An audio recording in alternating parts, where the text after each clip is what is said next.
I think it's done it.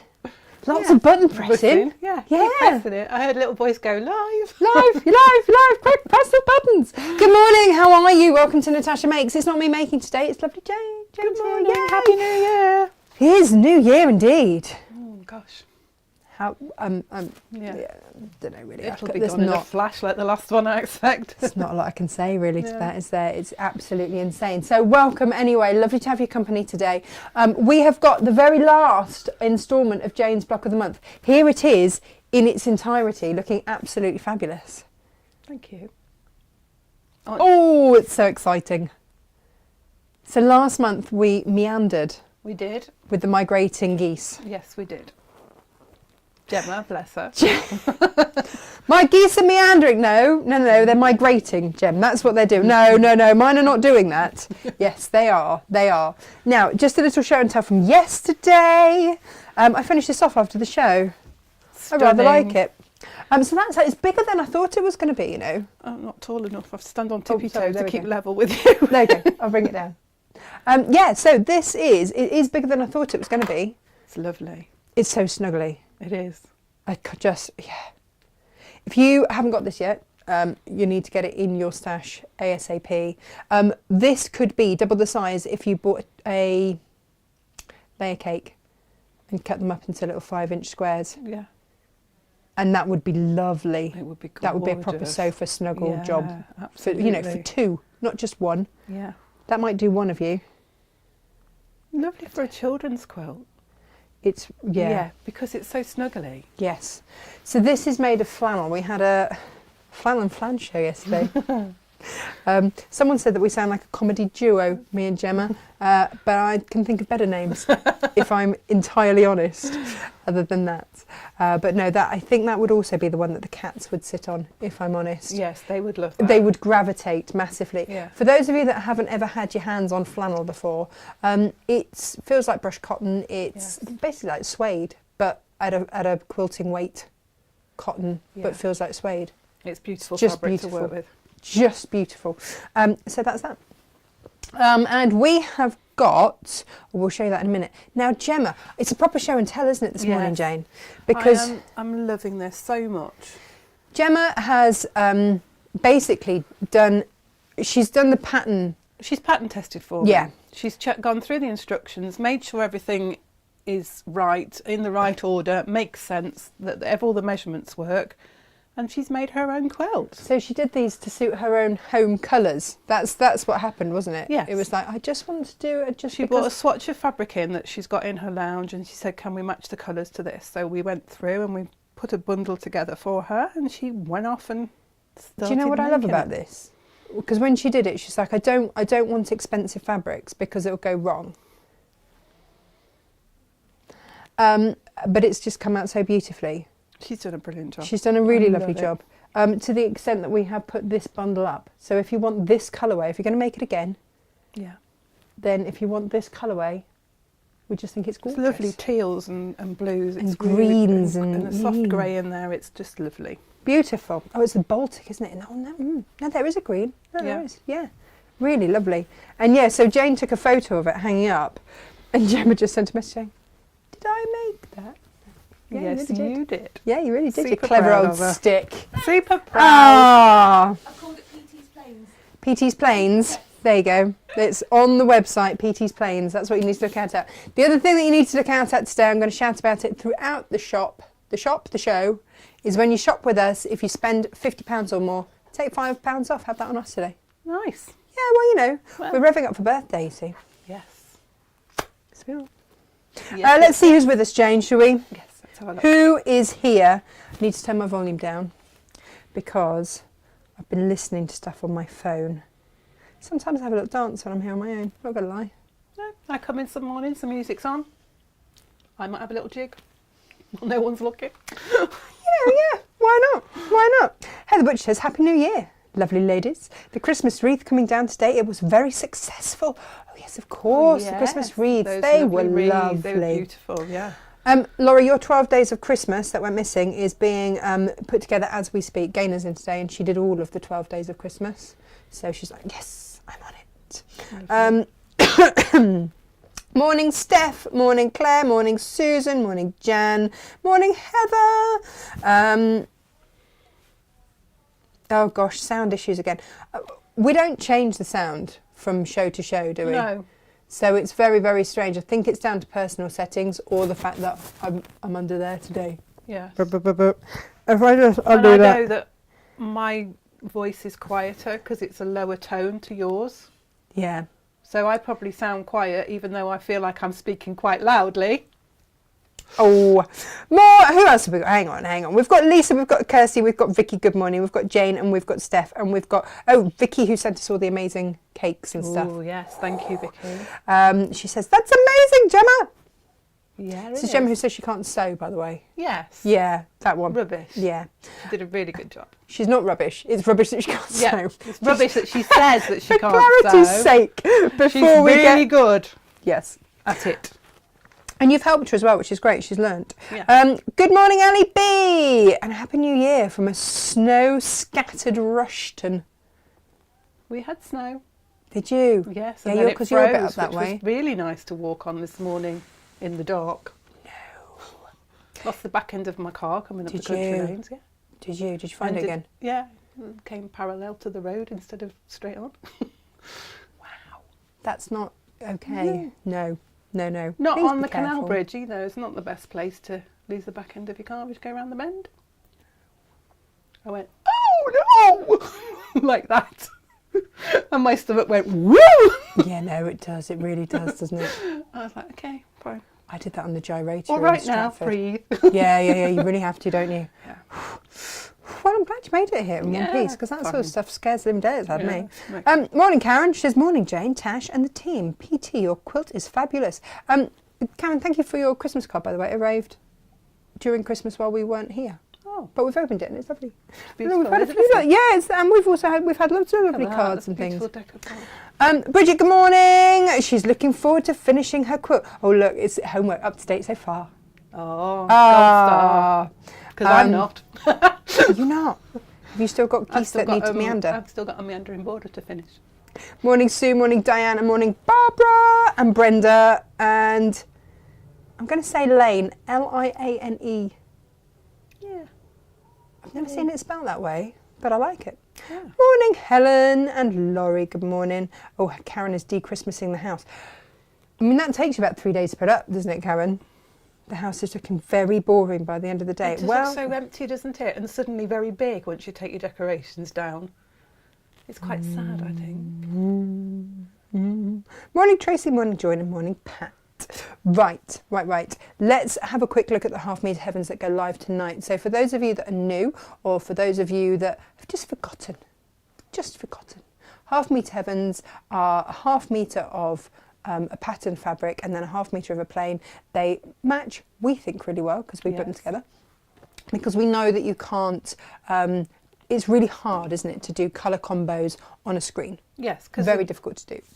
The colour doesn't always come through true. No, so we do it for you. And they are at a ridiculously fabulous price of $9.99. They've always been very, very popular. It is first come, first serve.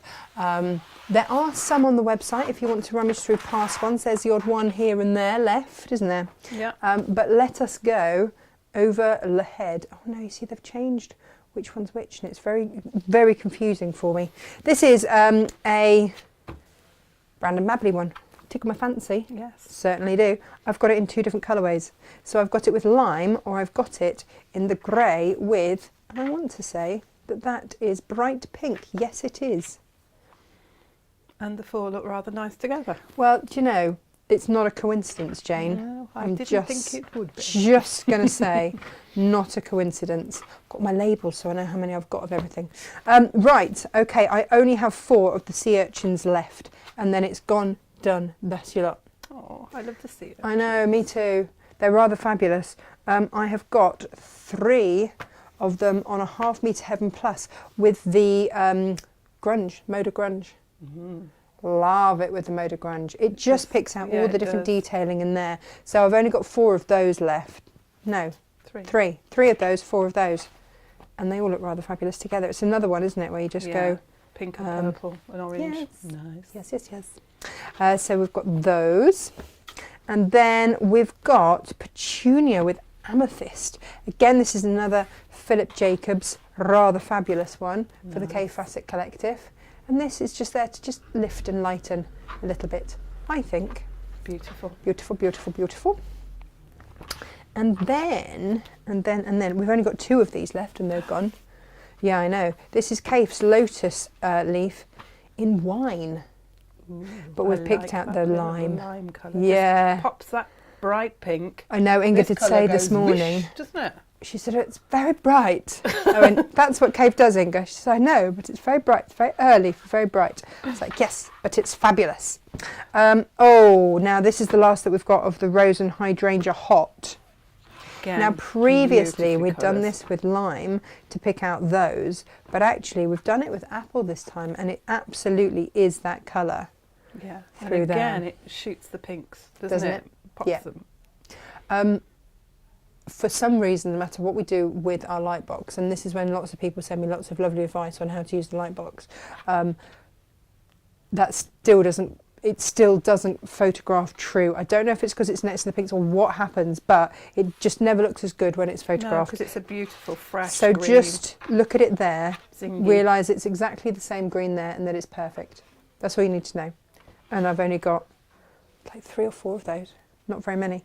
Now I have got, this is some beautiful Tilda. It's a bit gorgeous. It is a bit gorgeous. Look at that. And I've got a shade deeper, Nice. Goes with the azalea. pulls the browns. doesn't it? Yeah. It just supports these pinks and pulls the browns, and I really like it. So again, this is the first time this has been as a half meter heaven. And some of you had this in your subscriptions, your Tilda subscriptions. So if you loved it and you wanted some more, now's the time, because when that's gone, it's gone. They're really hard to get hold of now. Past Tilda prints are incredibly hard to get hold of. Really? Yeah. It's the same with this. This is your peony blue. When it's gone, it's gone. I love that peony print. Oh, I the love it in bold peony. All the colourways. It's Yeah. just stunning. There it is. And we've put it with cadet blue. But again, that's the last of that one. And then that's gone. It's a perfect match to that background colour, isn't Beautiful, it? isn't it? Really beautiful. Now, this is also a when it's gone situation. I've got 4 of the Lewis and Irene books on grey. I've put it with cadet. Nice. Yeah. Lovely book cushion. Tote Well, bag this for is school. exactly it, isn't it? I have got 4 of the book covers, and I put it with midnight. Nice. And again, when it's gone, it's gone. These are the Lewis and Irene ones. They've got actual book names on there, which I really like. Yes.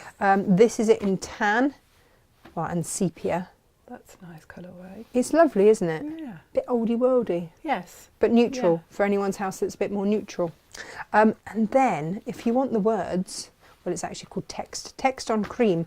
But look, there is that Baltic-y colour in there. Yeah, that's So I a whacked nice it with idea. that. Yeah, it's really lovely, really lovely. But I've got 2 of those, Jane, and then they're done. That's your lot. And then, They'd make more grown-up book cushions, wouldn't they? For well, the they would, because it's actual text from actual Yeah. books, so it's really rather lovely. lovely. And then that is with sage. Just pulls the greens. That's nice. Lovely. Quite grown up, masculine, Yeah. possibly. I've only got one of these. Oh, that's fun. Yeah, but covers with cardinal. That's nice. There's that Just one, pulls yeah. It, Zing, Well, doesn't it? Yeah. And then, I've got a couple more of these. This is your text on parchment pink. Inga put it with coral this morning. That's She's like, lovely. I've put a serving suggestion together, and she's quite right, because it pulls that and that and that. Yeah. Beautiful. And then, last one to show you is the books on golden brown, and we've put it with crimson to pull that one. That's lovely. Nice and sophisticated. But again, I've got 3 of those. When they're gone, they're gone. That's the last of that collection. That flew, that Amazing. collection. Right, Jane, Jane, I am going to hopefully switch cameras, because I've got the power, and I'm going to go and sit over there, talk Okay. at you from over there, to give you the Righty-ho. space to do whatever you need to do Right. here. What are we actually going to do? We're going to talk about putting the quilt together. Mm-hmm. There's a little bit of an unusual way of putting the migrating geese border on. It's called a partial seam. We'll talk about that. And then I'm going to concentrate on quilt-as-you-go method for putting it together for people that might feel it's a little bit overwhelming to do all of it and then try and quilt it on the machine. So I'm just going to show you a way of doing it which breaks it down. And we've got a sheet on how to do quilt-as-you-go. Yeah, and we've got the binding sheet as well. So I'll go over the binding, but it's all in the completion of the quilt instructions, which we've got a copy of today. So that's what they need. Completing, that shows you everything you need to complete your quilt. Okay. But we've also got Quilt-as-you-go as a separate worksheet and the binding as a separate worksheet. Yes. Because in here I'm not going to say it's scant because it's quite detailed, but it's not as detailed. But if you want it in a full-on detail. And it talks about putting it all together into one quilt top and then quilting it. Whereas the Quilt-as-you-go will break it down as I'm going to show today. There we go. Take your pick. It kind of depends how much hand holding you need, right? Yes, because some people are quite happy to wang a quilt that size under their machine. It's easy to do.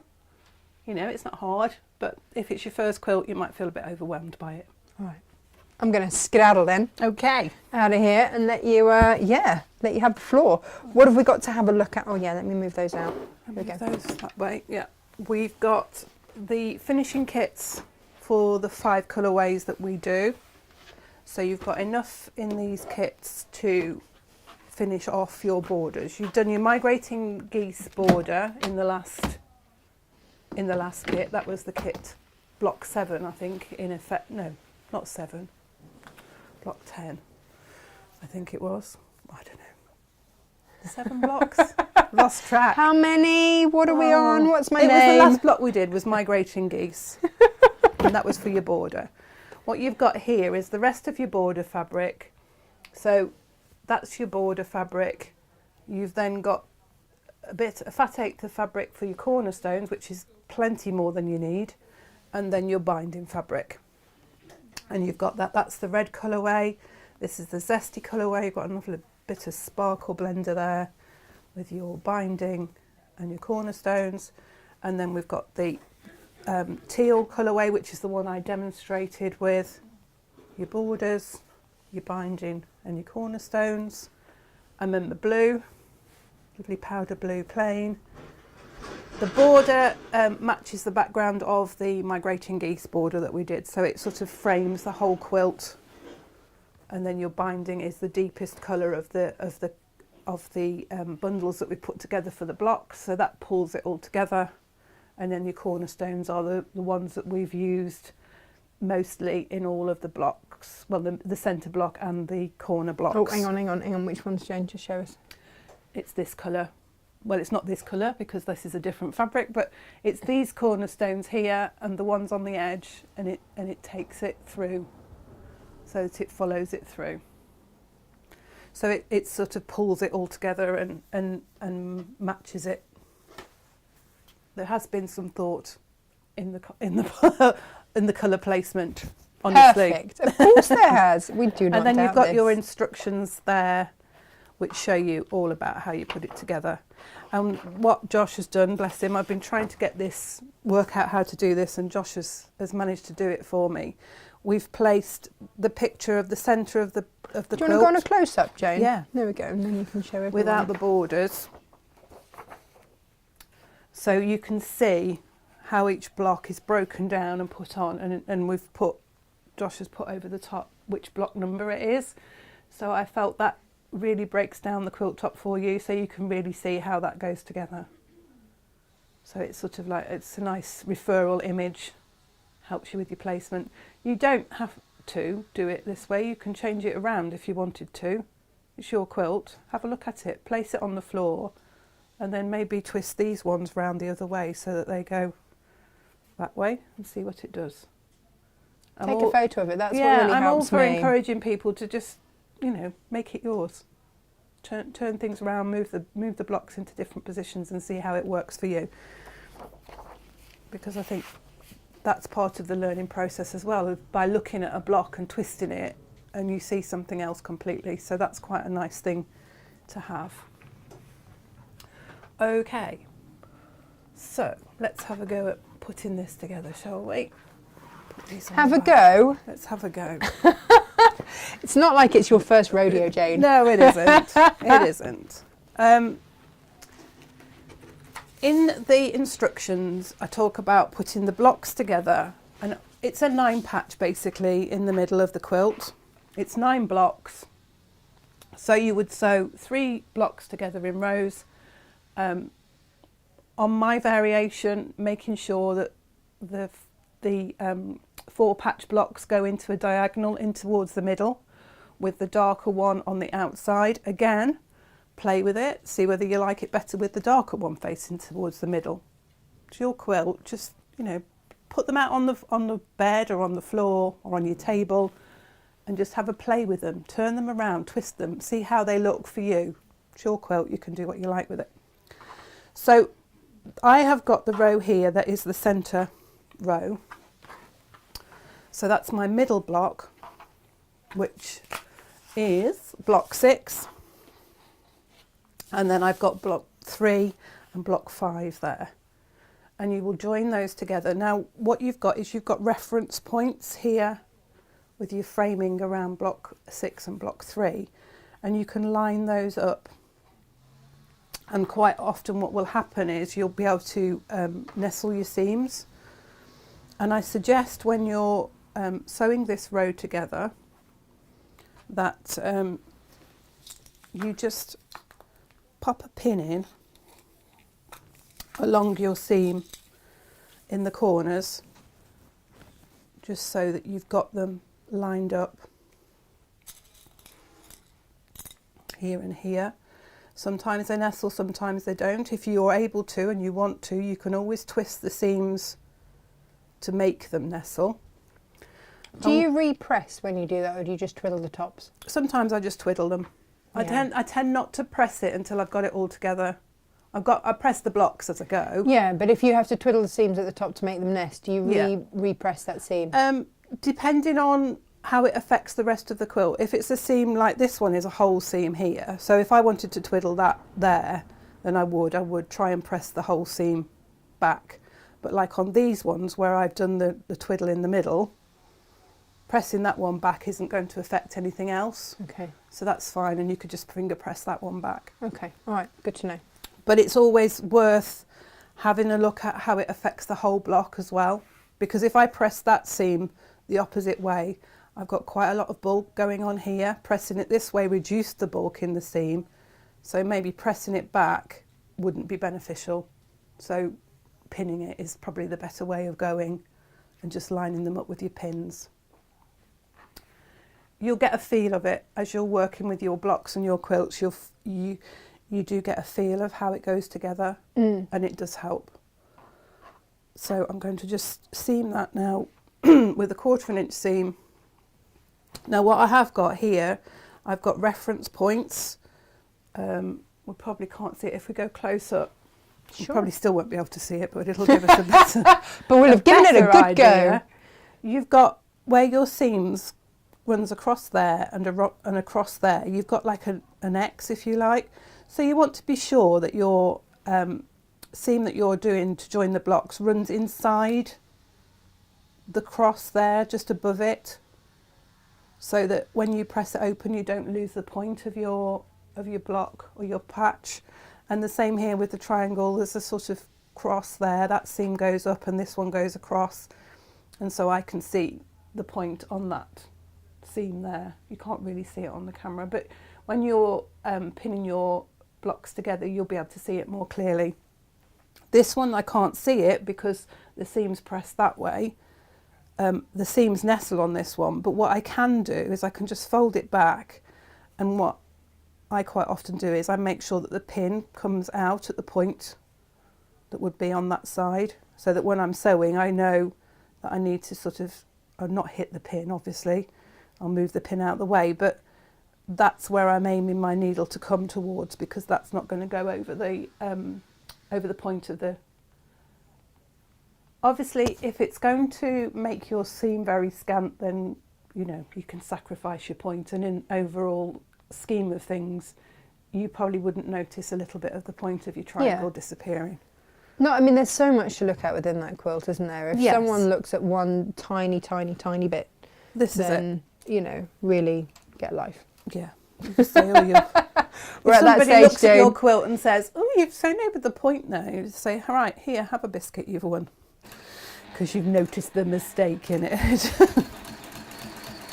It's funny because people don't, and I mean, quilters, fellow quilters won't point out your mistakes unless they're quilt judges. Have you ever had anyone look at your quilt and go, "Ew"? Yeah, because I'm a teacher and I teach students, I quite often get them to look and find the mistakes. Okay, that's different. Yeah. So, and I have had people say, "Oh, you've chopped the point off there," and I've been like, "Yeah, that happens." Yeah.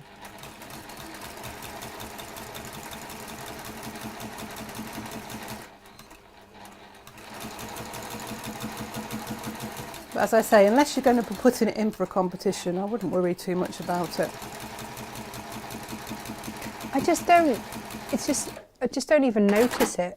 No, and the thing is, it can make the enjoyment of making your quilt less if you worry about little things like that.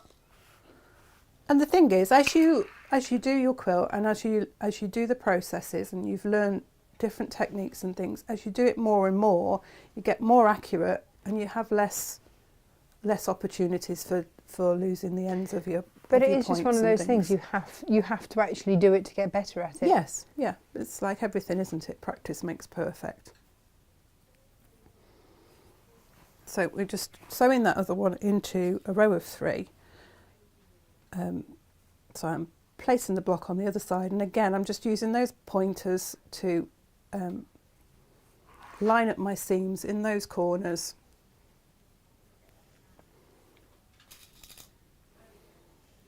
I don't trim anything off my blocks. I leave them as they are. Folded edges and ears and everything like that. I just, because I'm not that sort of person, I'm too busy trying to get on and get it finished. Yes. And I've never, even, when I did it as a hobby, I never bothered because I was always too eager to see how it looked. So you might have noticed then that I turned that over to sew, and I always, my teacher Chris Francis, she always used to say to me, sew on the side with the most information, and this has got the most seams on, and as I said, it's got the most points for me to see that I need to be within my seam allowance.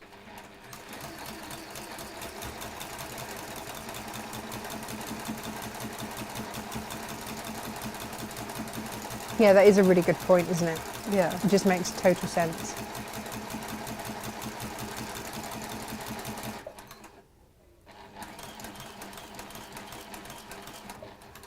You can always go underneath and pull your pins out from underneath if you've done it. Oh, that's the other thing that I do is pin it from the wrong side and then go, oh. Yeah.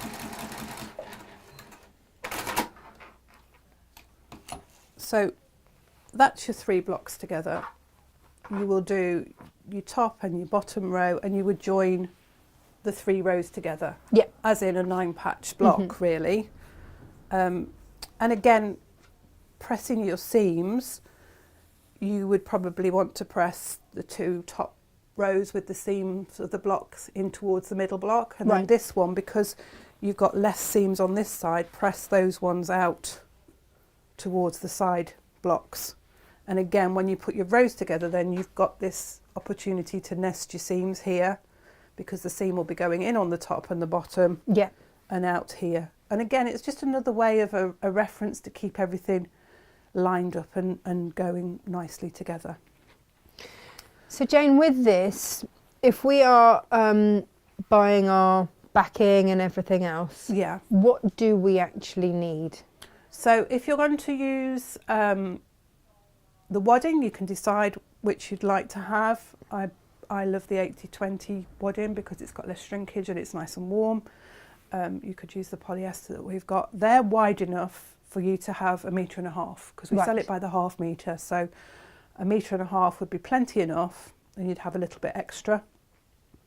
For the backing fabric, if you want to use the extra wide, and we've got some beautiful colourways, we've got caves and we've got Tilda, and we've got all sorts of different things. We've got some nice batiks as well, haven't we? Yes, really lovely. So you will find a colourway that will go with your quilt front.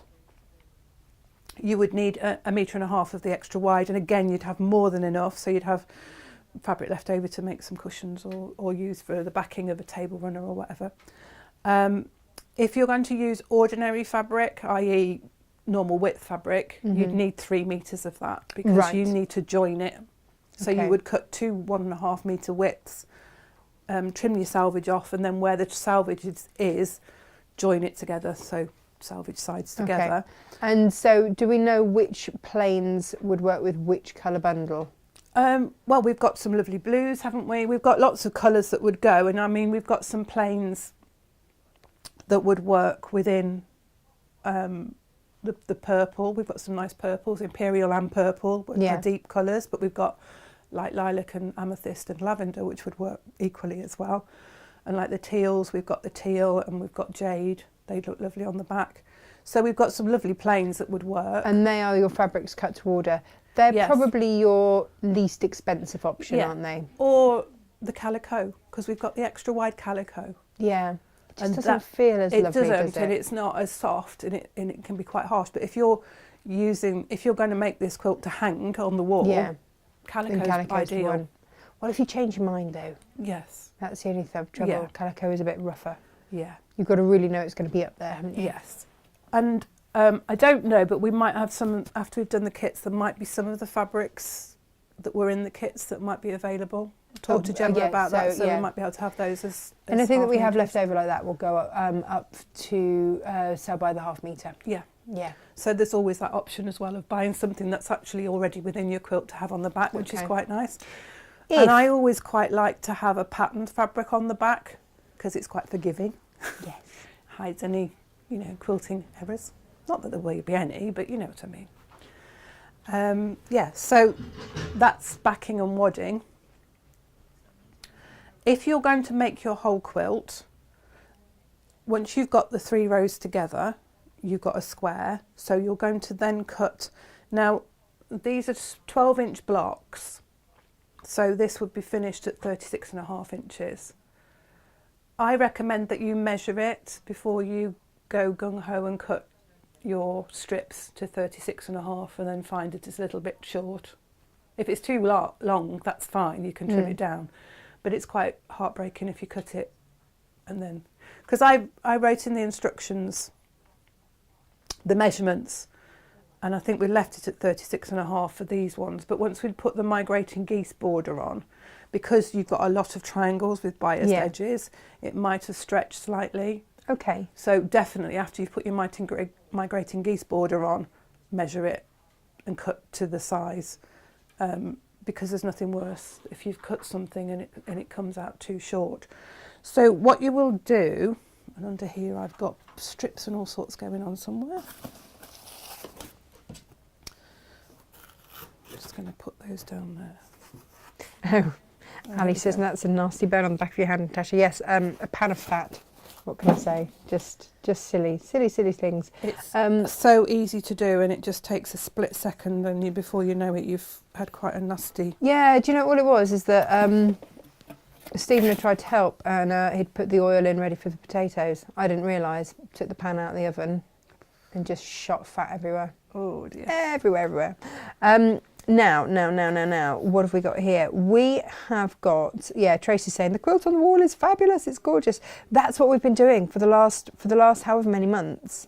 Yes. And I mean, we might have people just joining us, and that's the block of the month. And if you're new to it, you can still get the instructions and the kits and look back, can't you, on YouTube at the demonstrations. Well, this is Diane's first time watching. Yeah. So welcome, Diane. Welcome, Diane. Yeah. We're here every Monday, Tuesday, Wednesday. So you will have a square with your blocks. I've already put mine on wadding and stuff like that, so we're going to pretend that this is the square, just for demonstration purposes. Okay. Now this is cut at 36.5. I will have pressed this, and by pressing it, it will make it fit, because you can see as I didn't press that, it just shot back again. What I recommend is that you find the middle of your quilt top and you find the middle of your strip, line them up and just pin it from the middle out, because by doing that, if it does come up a little bit short, you can always smooth it through. As I say, I would get all your blocks sewn together and then give it a good press before you then start putting your borders on. Okay.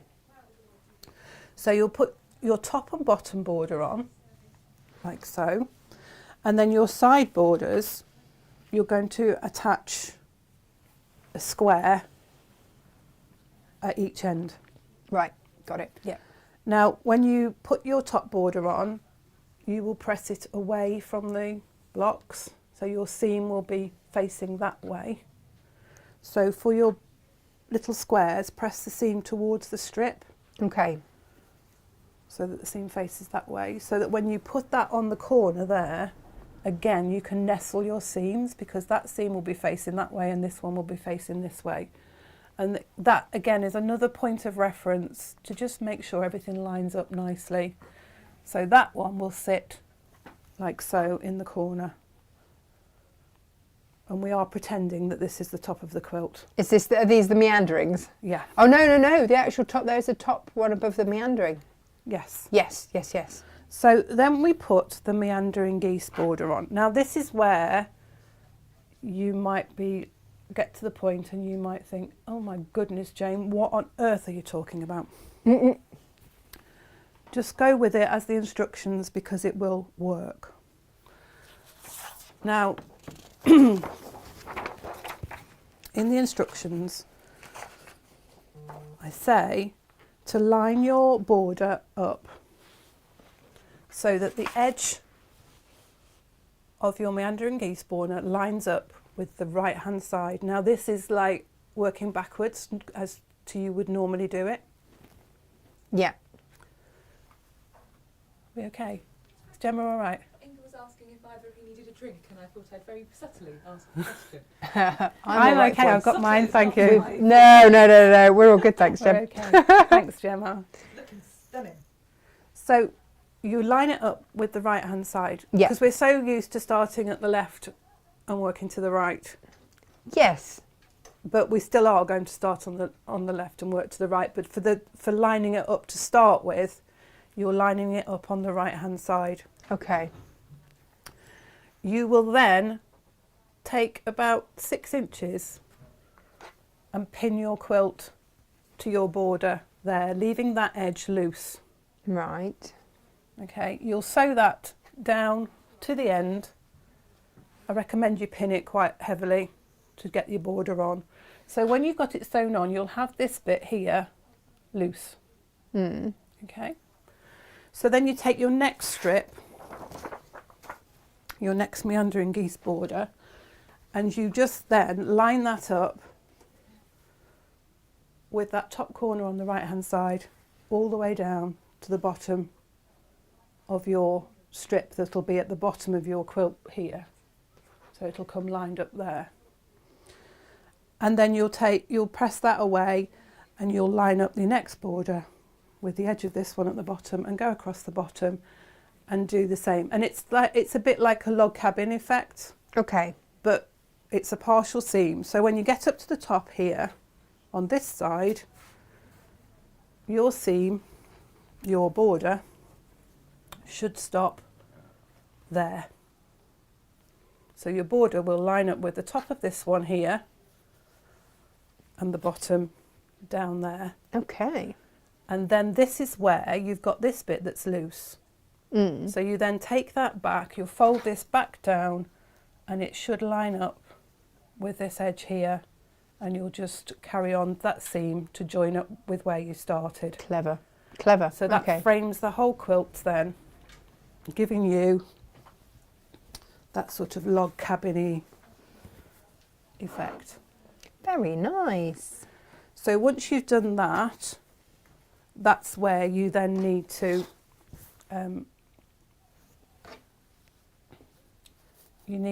then measure. This obviously doesn't fit at the moment because we've got seam allowances not taken into account. Yeah.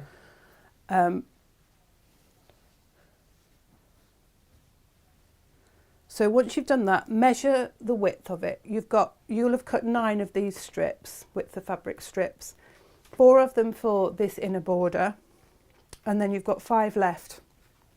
And you need to join these 5 together into one continuous piece using the 45-degree seam. Right. Now I just want to explain about the 45-degree seam. We use this seam when we join our fabrics for binding. It just gives a diagonal seam that joins the fabrics together, and I think because you're going to have a seam join in the middle, probably in some places, of your fabrics, I think when it's on a diagonal it's less obvious to the eye. Yeah, straight there's seam. something about that, isn't there? Yeah. I think your eye likes to find straight lines. Naturally, Yes. it looks for straight lines and patterns. So when you've got a diagonal seam, it's less obvious, which is why we use a diagonal seam for joining borders. When we're joining binding, because we're going to then fold that in half, it just means there's less bulk in your binding. So when you're sewing it down, it's not so bulky, it sits flatter. So to make a 45-degree seam, I place one horizontally, right sides facing up, and the other one vertically, sitting in the corner, right sides together. Okay. Sorry, that's my phone, I'll just clear that. So, using your ruler, you would place the 45-degree line on your ruler across the bottom of your strip, your horizontal strip. Mm-hmm. Take your fabric marker, and with the ruler in the corner of the top strip, the vertical strip there, you would just mark a line from corner to corner, like so, and you would pin it. And I would recommend that you pin it at the top there and on the side here, just to hold them together, while you then take them to the machine and sew on that line. Mm-hmm. So I've sewn on that line, then I'm going to take the pins out and I'm going to place my 1/4 inch mark, and of course on your creative grids you've got the 1/4 inch mark shaded, so it's really easy as a reference point. Put my rotary cutter somewhere. Somewhere really safe. Love that place. It's probably on my desk. Borrow yours. Go for it. So we're just cutting a 1/4 inch away from that sewn line. So we're basically cutting the corner off. Those can go into your scrap bag or not. Depends whether you feel that is really too tiny a piece to keep. And then you'll press that seam open, and that just helps it to lie really flat and sits nicely.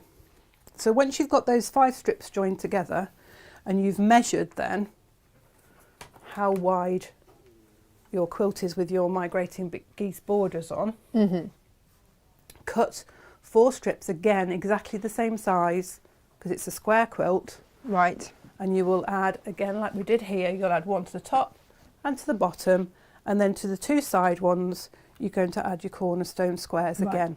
Got in it. exactly the same way as we did these. Yes. So then you add those to the sides, and that gives you that beautiful cornerstones there. Perfect. So that's making your whole top. And then you would layer that up, and you would make sure that your quilt backing is at least 2 inches wider all the way round, and your wadding. Right.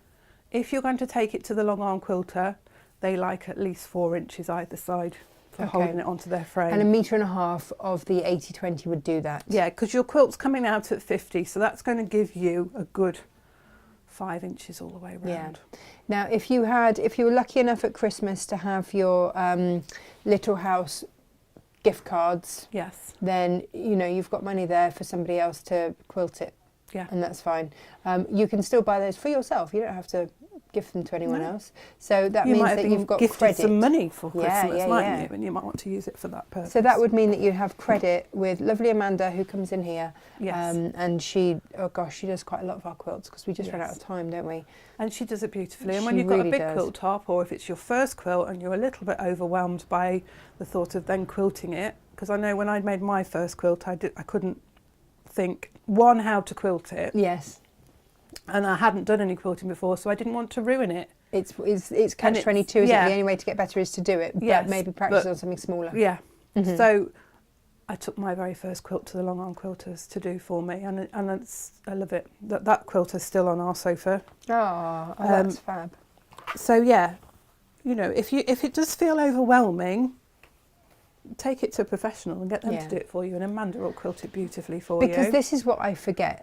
I always used to think I was letting myself down if I didn't do that bit, but actually it's the patchwork bit that I like. Yes. That's the bit that I really enjoy. I've got friends that only like doing the patchwork, and Yeah. they're quite happy to take it to the Long Arm Quilter to be done, because Yeah. they just don't want to quilt it. They're not It's interested. no, it's not where my passion lies, if Yeah. I'm honest. It might do if I learn a bit more about it. I think as you do, and it's getting over that fear.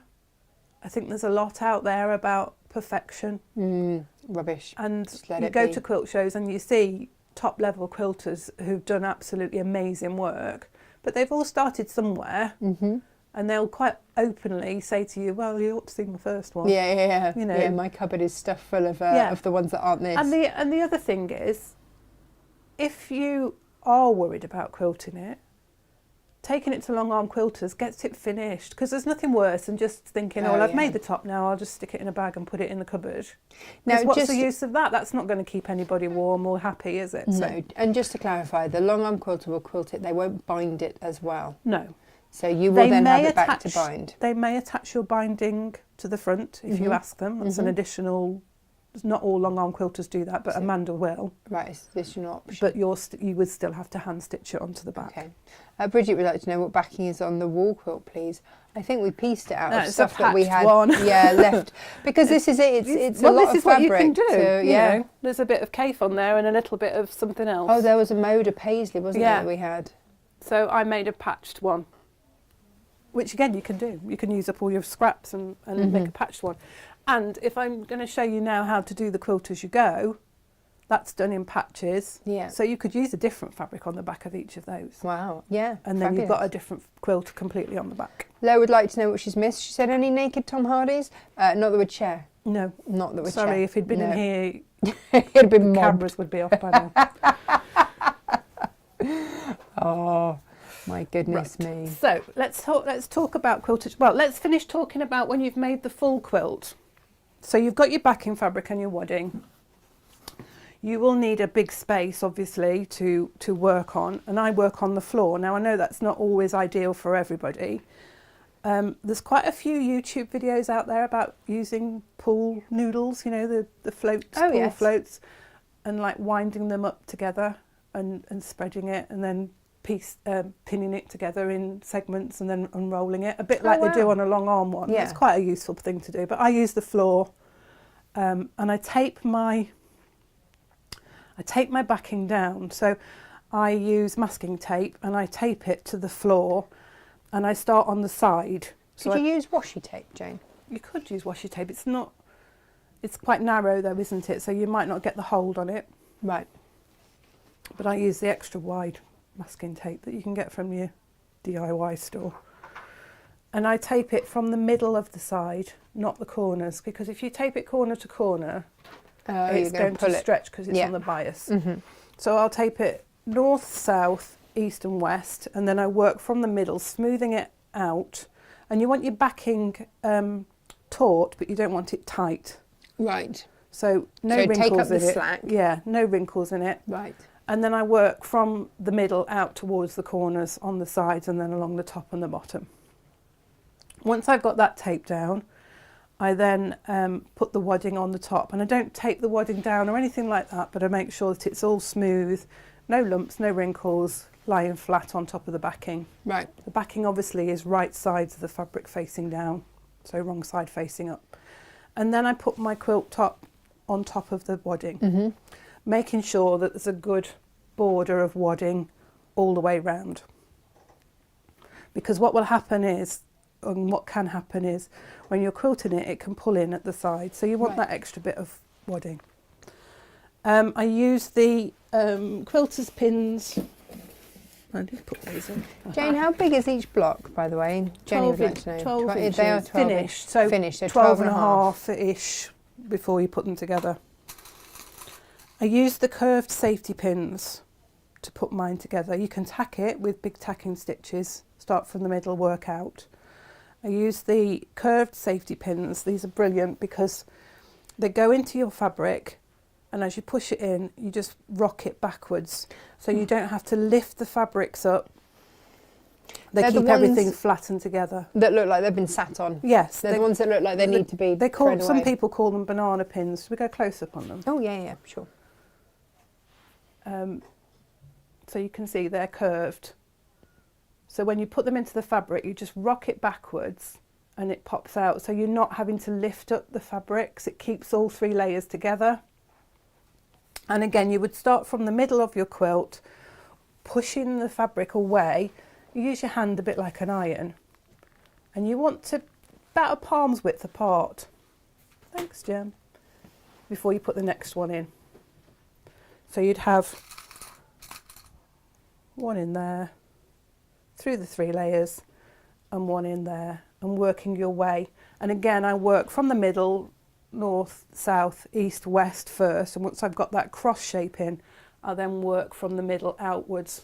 And again, using my hand just to smooth, and again, it's smoothing it, not stretching it, not pulling it, but just smoothing it so there's no wrinkles.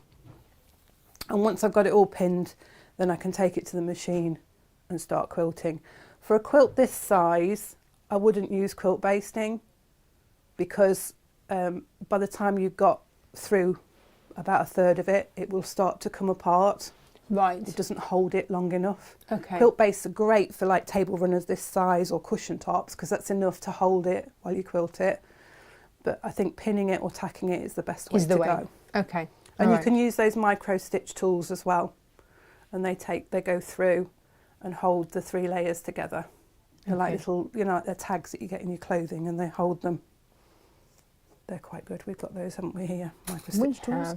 So we've got several sets of curved safety pins.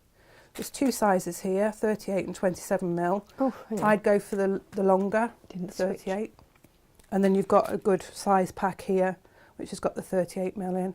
There's 150 pieces in here. Now, I would probably use 2 of these packs for one quilt. Right. I use a lot. Yeah, you do, don't you? I would say use more rather than less because you don't want your quilt to move. Yeah. Because if it moves, the chances are it'll ruck it up on the back and you'll get a tuck in it, which is really upsetting. Do you know what? I've done that before and I've not known how to have to undo it and go back, and it's soul destroying, really. No. So it's like anything, it's the preparation time that makes a good quilt. Yes. Some people feel it's a little bit laborious and, oh, do I have to do all of this? But if you don't do it, you're setting yourself up for problems further down the line. Prime preparation prevents well, poor this is the performance. key, isn't it? You know, that's the one. This is the thing. So Leslie says, I've made my version in the purple and lilac colourway. Would the Millie Fury 108 pastel be a suitable matching backing? Yes. Yes, it would look gorgeous. That would look stunning. Because that's got lilac in it, hasn't it? Yeah. Yep. Yes, that would I look think beautiful. it would be rude not to. Yeah. And yes, Ellery, the £5 off 50 is available all day for you. Lovely. That's nice. Right, so Quilt-as-you-go. It is what it says. You do a little bit at a time and then you put it together. So it the makes... other question, Jane, sorry, it's a very good question, No, because of course. Elizabeth says, morning Elizabeth, Hi, do you Elizabeth. pin it if you're sending it to the long arm quilter? No. The long arm quilter will do all of that for you. Right. Some long arm quilters even will supply the backing. They'll have a selection of backings that you can choose from. Right. Some have the wadding as well. Okay. I think Amanda does have the waddings. They have extra wide wadding quite often. So you take your wadding and your backing and your quilt top to the long arm quilters, and then they just put it all together for you. Yeah. A long arm quilter will even do the basting for you. So if you want to have a go at quilting, but you haven't got the space to lay it out on the floor, or haven't got a table big enough, or you've got dexterity problems, they will baste it for you as well. So you can take it to be basted and then bring it back and quilt it yourself. Okay. If that's that's another way of getting it done. Absolutely. Which is lovely, and I know Amanda does do the basting as well. So, quilt as you go. Now with this one, I'm going to just explain what I've done here, because you might be looking at this and thinking, well, hang on, there's a lot of extra wadding and stuff here. Because this is just the quilt middle, I've done the 2 corner blocks, and you can see I've left enough room to put my borders on, because you can put your borders on quilt as you go as well, or you could just make the middle one quilt as you go, then you could put your borders, make your borders, and then add those on quilt as you go afterwards as well. But I think because of the way that we've done that partial seam, you might want to do this. So I've left enough space there to put the borders on. The border, when it's finished, is 7 inches, so it will be 7.5 extra, and then an extra bit just to give yourself room. So I've done the 2 corners here. So I've just used a calico on the back of ours because it's just demonstration. We've got wadding. I've used the polyester. It gives a nice loft to it, the polyester does. Gives it a nice bounce to it. And on this one, I've just quilted along this shape here. I've gone through the corners, the 4 patch corners in the corners, and I've gone around the pinwheels in the corners there. I haven't done anything in the middle yet. I can go, once you've got it stabilised, I mean, I could have just done that bit, and that would have been enough to hold the 3 layers together. And this is your backing, your wadding, this is everything? Yeah. Okay. Now, this one I've been a bit, it moved slightly when I was quilting it, so really that's not ideal. It should have been a bit wider there, but we can get away with it.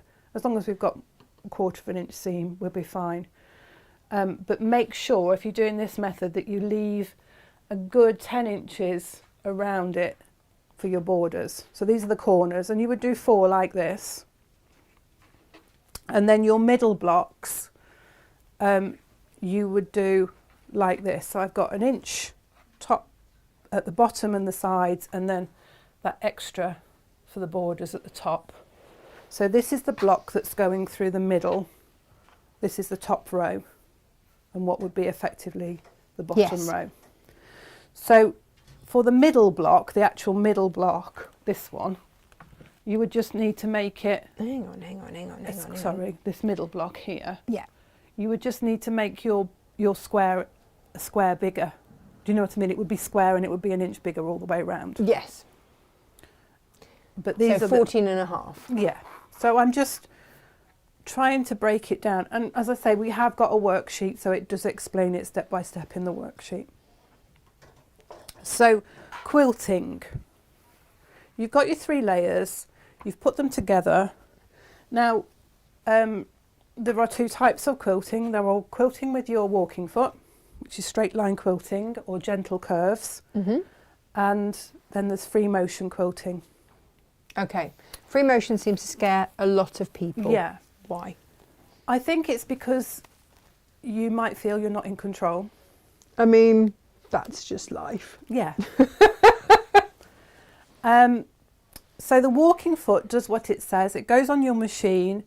It's got an arm on it that sits on top of the nut that holds the needle in. So as the machine goes up and down, it lifts the foot. Yes. So as it lifts the foot, it literally walks across the layers. Because your ordinary foot is called a presser foot because it presses down on your fabric. And if you used your ordinary presser foot, you'd be all right for a while, but then you'd notice that your top had migrated away from the backing and the wadding. Absolutely. Even when it's pinned or tacked. So the walking foot is the best way to do it. You can get away for small projects using your presser foot, but anything this size, you do need a walking foot. They can be quite expensive to buy independently, but quite a lot of the top end machines, they come with a walking foot. Well, And you the know, we've got NX7 Gary, yeah, the has an NX7 integrated one, which is just a lovely foot to have. So you don't even have to change your foot. You just pull the lever down at the back. I love it. So you've got your walking foot, and that is what you will use for straight lines or gentle curves. You can't use your walking foot for free motion. It just won't do it. No. It doesn't love it, does it, at all? Not at all. Now, remember, if you are thinking about any of the machines, Gary from Dukey is in next week, so you really need to save up all your questions for him, because he is the man.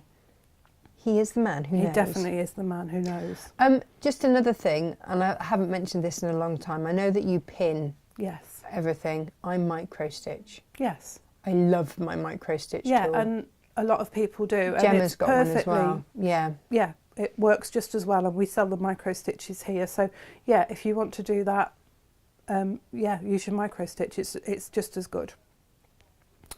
I have always got what I call a scribble sheet going. Okay. When I'm doing my quilting, and I will do practice on my scribble sheet before I go anywhere near. Is this a fabric scribble sheet? Yeah, it's just. I can't even say it, Yeah, Jane, let scribble alone sheet. invent one. It's just there's 2 pieces of calico here with a bit of wadding in between. Right. It doesn't matter what size it is. It can be square, it can be a triangular shape, it can be a scrappy bit that you've found at the cuts you've got. whatever Right. you've got. But I always have a little practice on my scribble sheet before I go anywhere near my actual quilt. Right. Okay. But what I've done here is I've just drawn out a very basic, it's like an Ohio star shape. And why I've done this is because I wanted to say about when you're quilting, straight line quilting, I don't know if you want to go overhead just to show what I'm talking about, Natasha. Yes. When you're doing straight line quilting, you don't want to have a lot of ends to tie in and sew in, and I'll talk about tying and sewing ends in a minute. Right.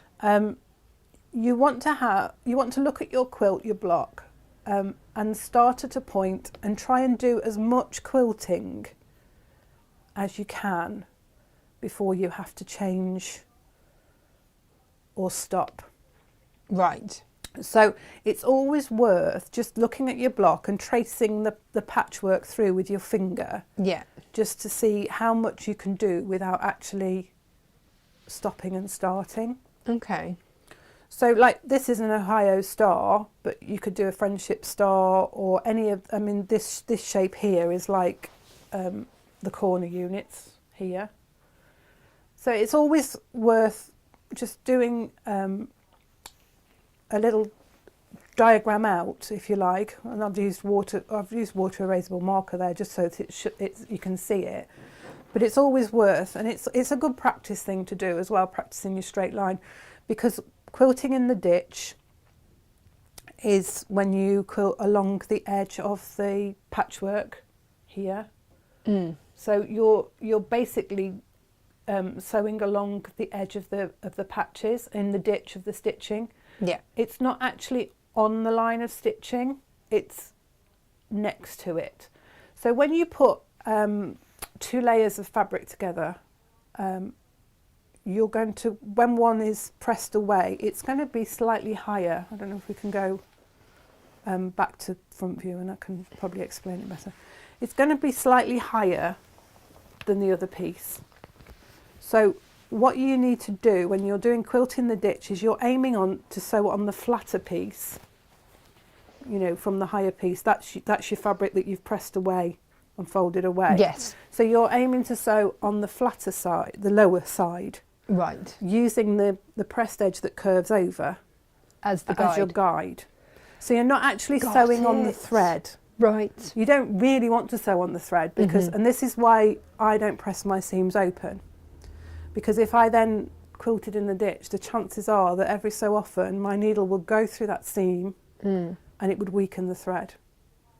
Oh. Which would then mean that the chances are when it was washed over time it would come apart. Okay. And that's another reason why quilters tend to press to one side, because it protects the seam.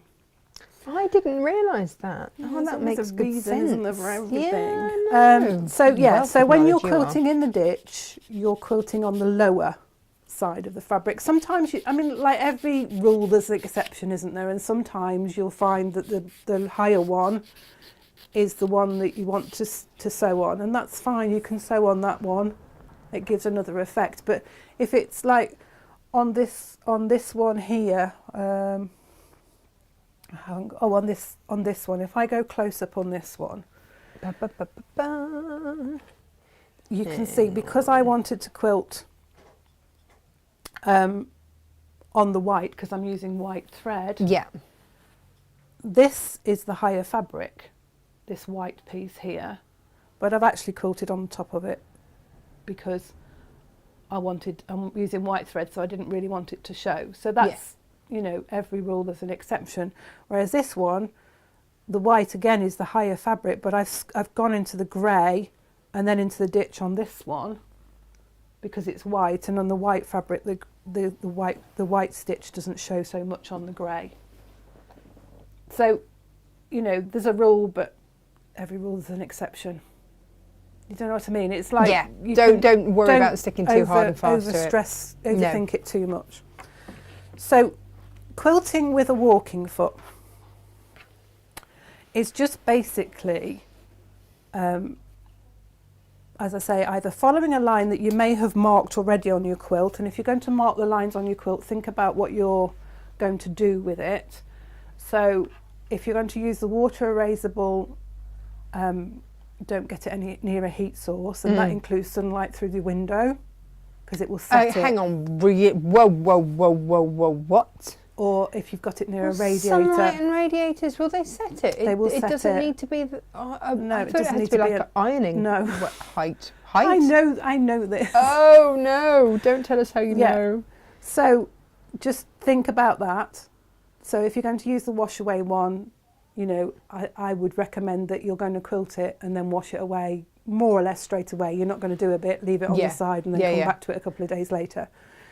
Again, with the fade away, that's the same thing. Okay. Because if you've marked your quilt up, you do a little bit and then you leave it for, you've got other things to do because life's like that. Yeah. And you'll go back to it in a couple of days, your line will have disappeared and you'll be like, oh, where am I quilting now? And you'll have to remark it. Yeah.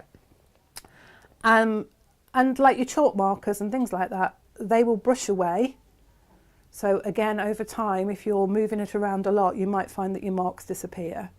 So it's just a case of thinking about where you're going to quilt, how you're going to quilt it, and what you want to mark on it. If you're just going to do in the ditch lines or gentle curves, then really you don't have to mark anything. No. So you can do it that way. You just follow what's already there. Just follow what's on your fabric.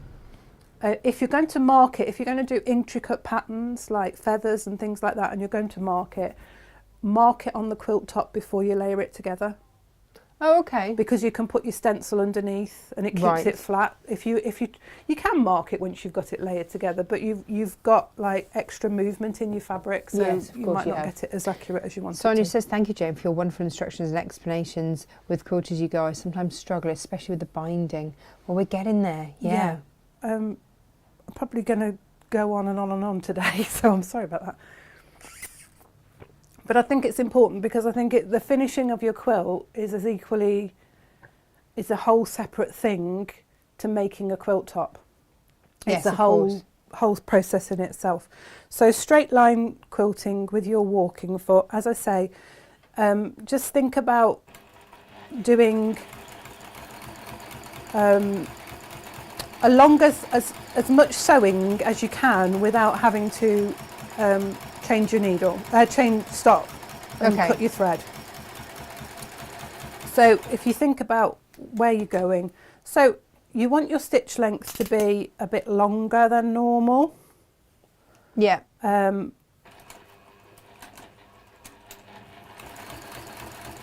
Because it's decorative as well as functional.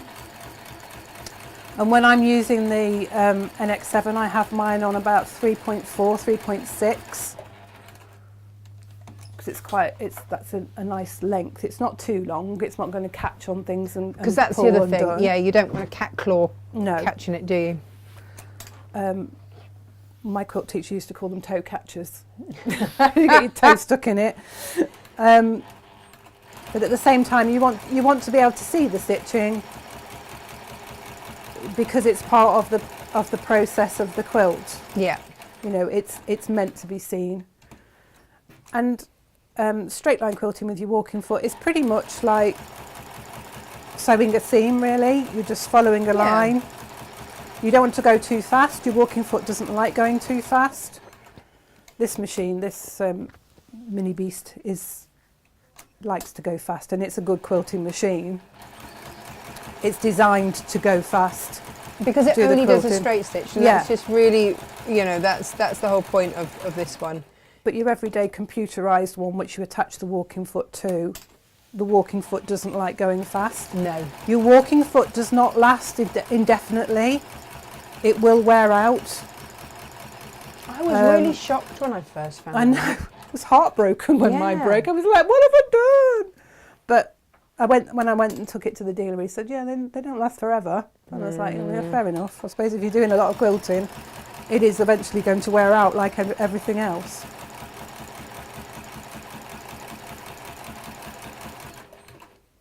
So you can see on here, I've followed the line that I marked, and that is one continuous line and has gone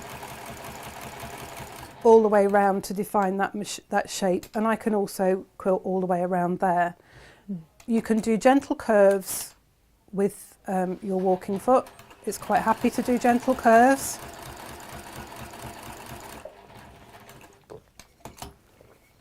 And you can get some nice patterns going by doing curves. Take that back. Went too far then, never mind. But you can get some nice patterns going, and you can so when you're quilting in the ditch, if you don't feel confident enough and you feel like you're not able to sew a straight line, and you feel like if you're what we call ditch hopping, where you sometimes go onto the fabric that you're not meant to go into the ditch for. Ditch hopping, I didn't know there was a term for how I sew. It's called that. You might want to what we call echo quilt, in which case you just follow the line, so you can decide whether you want that to be 1/4 inch, less than 1/4 inch. And the beautiful thing about your walking foot is it's generally got like spaces on the foot, yes, so you can use that as a gauge and keep that edge of the foot against the edge of the patchwork and get nice parallel lines. Perfect. And you can do the same with your curves. You know, you can just go parallel to your curve, and that can give you a nice effect. As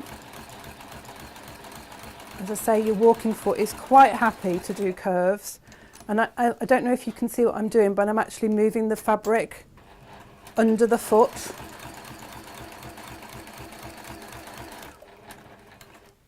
So I'm not pulling it, but I'm just gently moving it.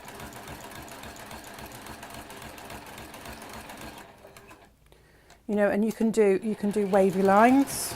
So you can just, and if you wanted to mark your wavy line, because we've got wavy edge rulers and things like that, you can do that, and that will give you a nice effect. And if you can take a line into your seam line where it's going to be hidden by the binding, even better, because then you don't have to tie the ends in. Oh, well, that's even better. So if you can take your line straight through, that's even more fun. So you can see there, you know, we've taken curves. They're not all symmetrical, but it gives a nice effect. And a wavy line. And again, you could parallel, once you've got that line sewn in, you can then go parallel to it. So like echo quilting, you can get some really nice effects just with straight lines and wavy lines. And your walking foot will quite happily do that. And the thing about your walking foot is because it does it in the same process as your ordinary seaming, you sometimes feel like you're more in control. Yeah. So for a first time quilter, maybe just stick with very basic in the ditch, straight lines. Yeah. Because this quilt behind us is just done with straight line quilting. I've just gone around the patchwork. And it looks so effective. And it looks lovely. And it hasn't distracted from the patchwork then as well, because sometimes if you do too much quilting, it can take away from the actual patchwork on it. No, but the pattern's so lovely. You don't want to be doing that. Yeah. So for free motion quilting, you'll have what we call a darning foot for your machine. If you want to go close up. Let's have a look at that. Yeah. So it's got like a spring in it, and it'll hop up and down. And again, it just sits on the side of your machine. This one is an open toe one because it's like a horseshoe shape. Trying to get the angle on that. That's it. That's better. Yeah. You can just about see that shape. So it's an open toe one, or you might have a closed one, which is just a circle. Now the thing with free motion quilting, I'm just going to change the foot over, is you can drop the feed dogs on your free motion when you're doing free motion. Yes. You don't have to. Yes. Check your manual, Okay. because I don't drop my feed dogs, but I know some machines will recommend that you do. Some will throw a complete hissy fit Yeah. if you don't and just refuse to do anything. Yeah, and I don't think you're going to, I've always done mine with my feed dogs still down, up rather, and so my machine's fine, you know, and I do a lot of quilting on my machine, so now when you're free motion, when you're doing straight lines, it's very much like sewing your seams. You'll have a thread at the top and a thread at the bottom, and you'll just pull the thread through, and as I say, I will go through that in a minute. With your free motion quilting, you need to bring the bobbin thread up from the bottom to the top. Now, if you've got a machine that takes your needle in and out with the button, make sure that your foot is dropped, press your button and then lift it, and you will be able to pull. You'll get a loop sometimes, but you'll be able to pull your bobbin thread through to the top. This just prevents it ravelling up underneath. Lift your top, pull the threads behind, lift your foot up, pull the threads behind, and then try and get your needle back in where it's come out. Now the thing with the embroidery foot is, or the darning foot as it is sometimes known, is it doesn't engage with the feet anyway. Right. Which is why I don't drop my feed dogs, because the feed dogs don't do anything. Okay. So it's not engaged. So it doesn't matter because it's kind of floating a bit anyway. Yeah, it floats right. anyway. And the thing about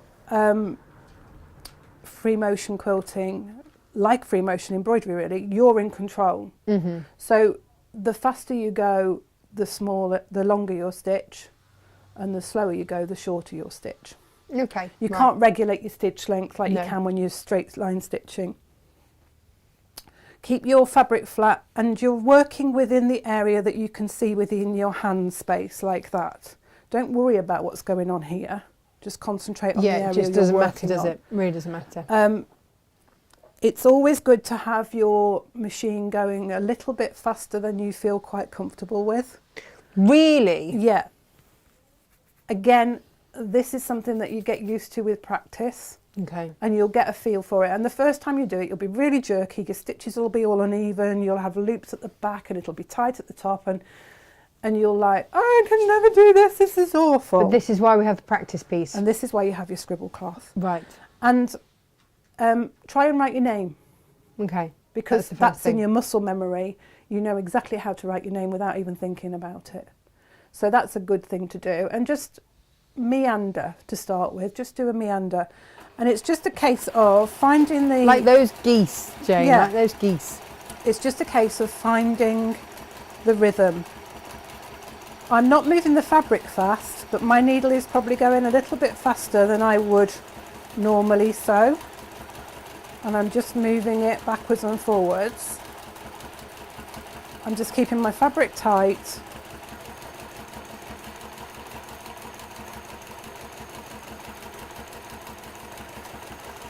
And you're just moving it around, and you're filling up the space basically.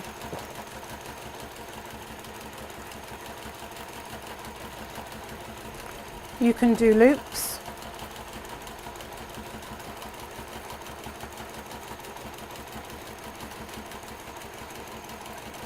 You can do scrolls. You can go in go to the middle and then come out again.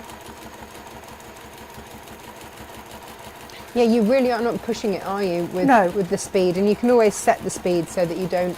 Well, this is it. If you've got a machine with a speed regulator on it, it's ideal.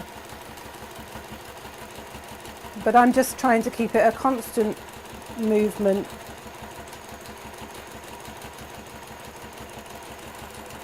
Probably go a bit faster. Hey up, speedy. But I'm holding that area and I'm just looking at the area that I'm working in. And you will get stitches, and it's trying to keep it as a constant speed and not trying to be too jerky with it.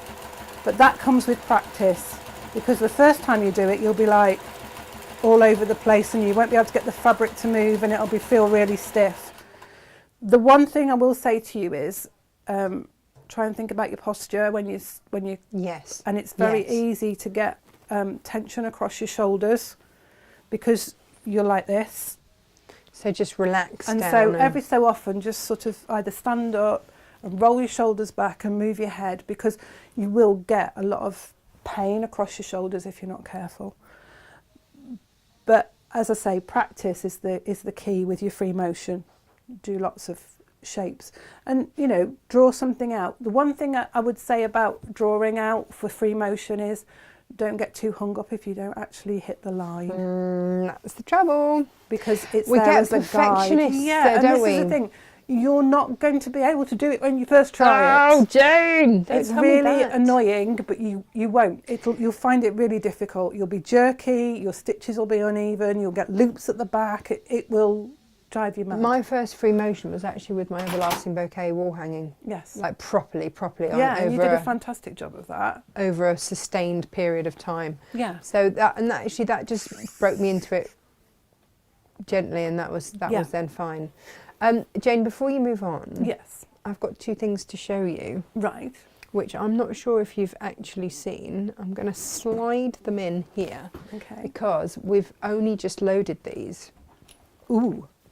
I just spidered them. But they are backing fabrics and they are super wide. Look at these. Ooh, that's going to look lovely on the back of the teal or the blue quilt, isn't it? I mean, it's a bit spesh, isn't it? Isn't it gorgeous? And I've been saving these for the block of the month. They've been sitting for a little while. Look at this one. And I didn't want them to just sort of, I wanted them for that special occasion. Special occasion. But that will, you know, they are These rather will look lovely. super, won't they, on the back of your quilt? You could use that on the zesty, the red, or even the pink, the purple one if you wanted to. But this will look lovely on the blue and the teal and the purple.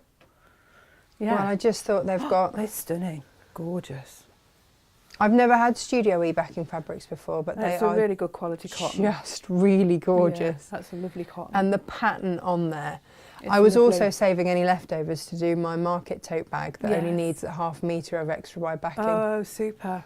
because they'd look rather gorgeous would, too. wouldn't they? Yeah. Yeah. Lovely. Oh, they'd be really nice. Yes. So they've just gone live for you, and yeah. Lovely. They're gorgeous. I'll put those. Just stand them there. So sorry to interrupt No, that's fine. proceedings, but So, going back to joining your blocks, I was going to, and I didn't bring the white thread with me because I'm a what white thread? What would you Crazy. like? no, it's all right.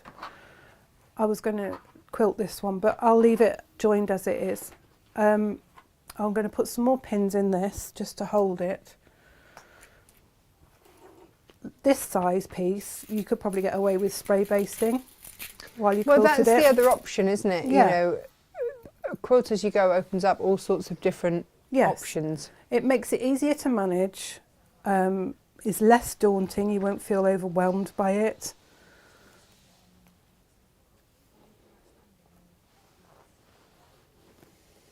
I'm just thinking I really could, I wonder if Gemma would just nip and get me the white thread from the workroom. Where is it? It's just on the machine in the workroom. She's just having a quick conversation at the moment. Oh, right. I will message her. because I'm just thinking if I pin it. Oh no, she's head. I forget there's a delay. Yes, this is the thing, isn't it? So what I'll do is I'll just unthread this machine and change the foot back to the walking foot. While we're just waiting for that.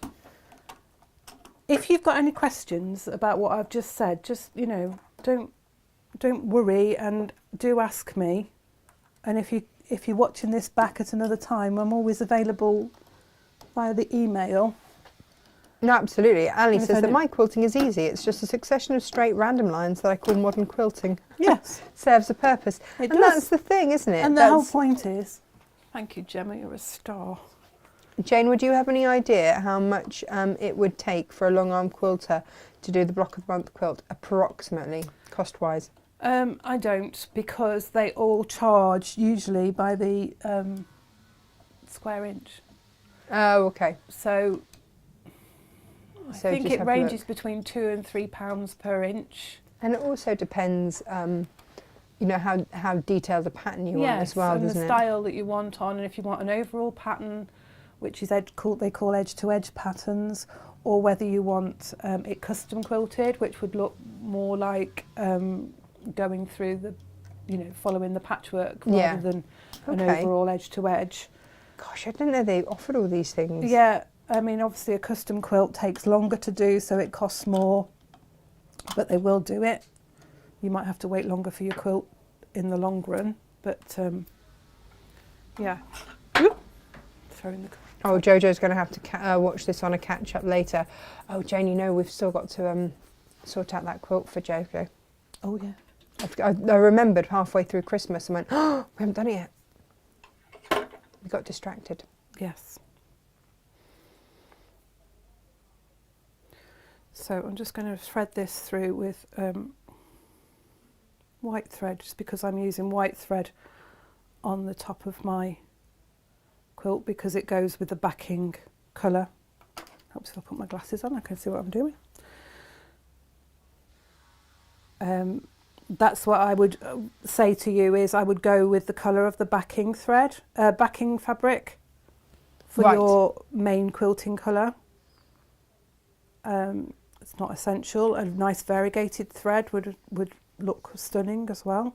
Do you know, I have tended to use a variegated thread because I think that, again, while I was learning, it doesn't hold the eye quite so much. No, yeah, it's It's more forgiving. Yeah, absolutely.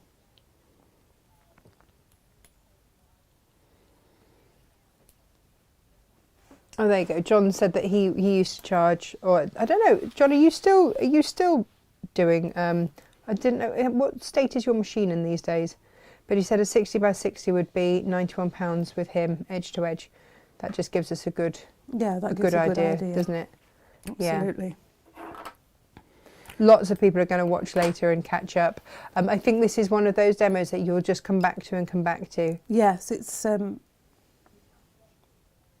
I think, you know, we could do quite a few shows about quilting at the end of the day because there's so much. There is a lot involved in it. Yeah, absolutely. Julia's sneaking in, late watching, and she really needs to see Jane explain this, so she's going to catch up this afternoon. And John reckons that you can stitch much faster on that machine. Yes, you can, John. You can, but can. doesn't mean that you should. No. My car goes above 70. Doesn't mean No, I it should. didn't. That's right. Yeah. I think, you know, if you watched a long arm quilter quilted a machine as well, their machines, they go crazy fast. Lickety as well. split. Yes, absolutely. Lickety split. So I'm just going to do the basics on this just to stabilise it really, just so that I've got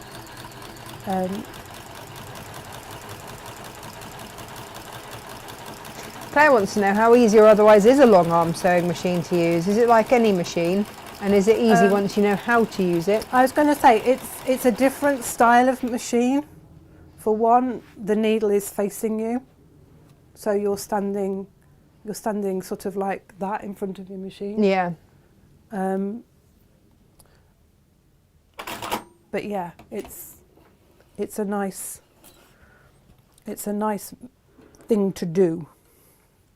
But you you couldn't, I don't think, I might be wrong here and John may correct me, but I don't think you can make like a quilt top on a long arm. I think you need to make your quilt top, you know, it's a separate machine. Right, okay. You couldn't use it for your general sewing, I don't think. No. I might be wrong. Oh, there you go. Yeah, John says that he is doing it again. Matilda has been brought back into submission. Gosh. She put you through it, didn't she, John? She's a temperamental lady, isn't she, his machine? Yes. I think she's been a bit of a madam for him. She's given him the runaround, that's for sure. But I'm glad that you've got her up and running again. That's good. Because it's too much of an investment to not have and not use, isn't it? Yeah. Yeah, I mean, they are an investment. A long arm quilting machine is an investment.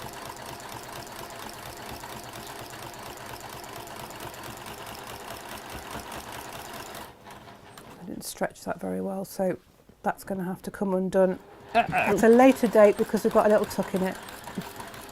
Would you notice it, Jane? Yes. Okay, great. Yes and There's yes. a great big pin tuck in it. But I'm just doing this quickly so that we can get on to the next stage.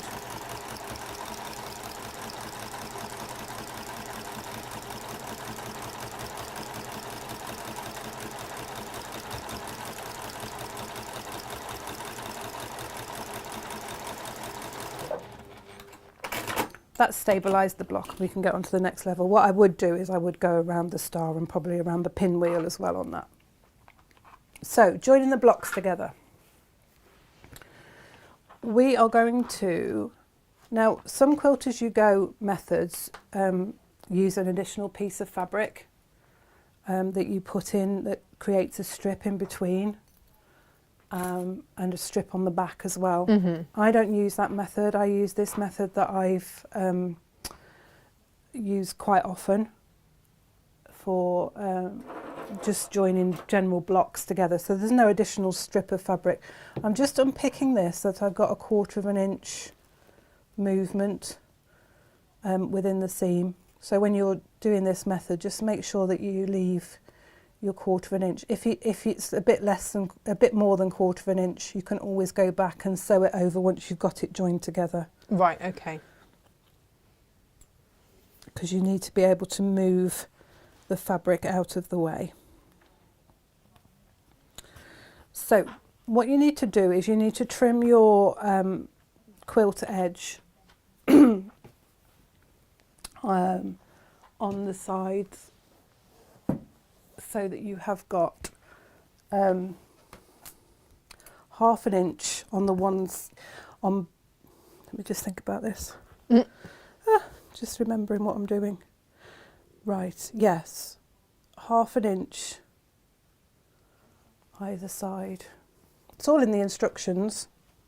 Of course, this is, do you know what, unless I do a show directly after I've made something, It's very difficult to remember, isn't it's it? really hard to remember, yeah. So just trimming the edges away.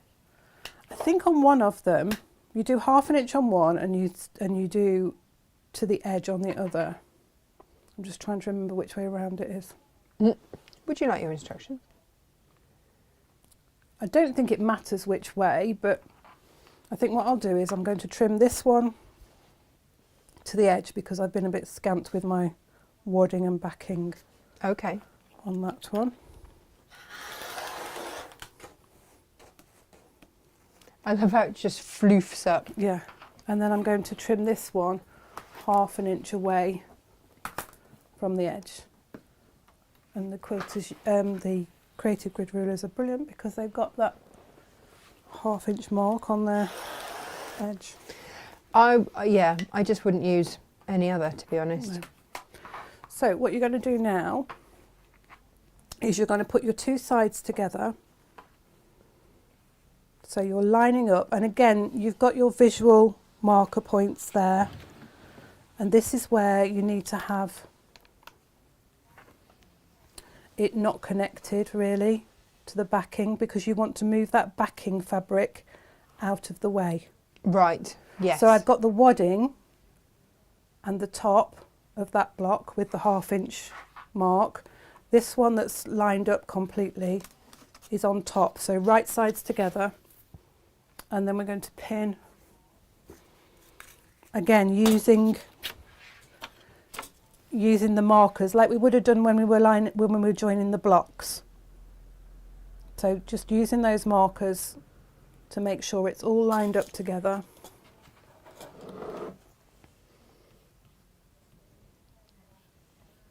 Just there, and then I'll just put a couple of pins in between. And if you've done your quilting, you'll have marks to follow as well. Okay. Because you can see on the back the seam lines. So then you take it to your machine, making sure that backing fabric is out of the way, and you're going to sew, joining up the seams as you would. So you're sewing through the 3 layers of that top block and the top and the wadding of the second block with your 1/4 inch seam with your walking foot. Okay. No, hang on. No, you don't sew through the wadding. Sorry, you don't sew through the wadding. You take the wadding out of the way as well. Take it all out the way. So it's the wadding and the backing fabric. Sorry about that. It's That's just all right. It's better to get it right now. I want to make it overcomplicated for people. So it's the 3 layers of your top block and the one and just the top of your second block.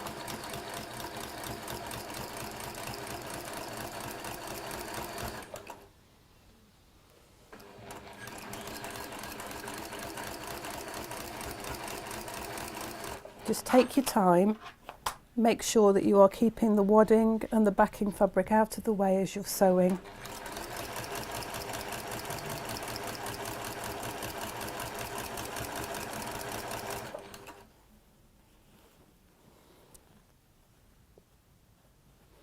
And you'll come to the point where you come to the end of the block and you've just got the wadding and backing for the border. Right. So you won't sew into that, you'll stop once you come to the end of the block. So take your pins out.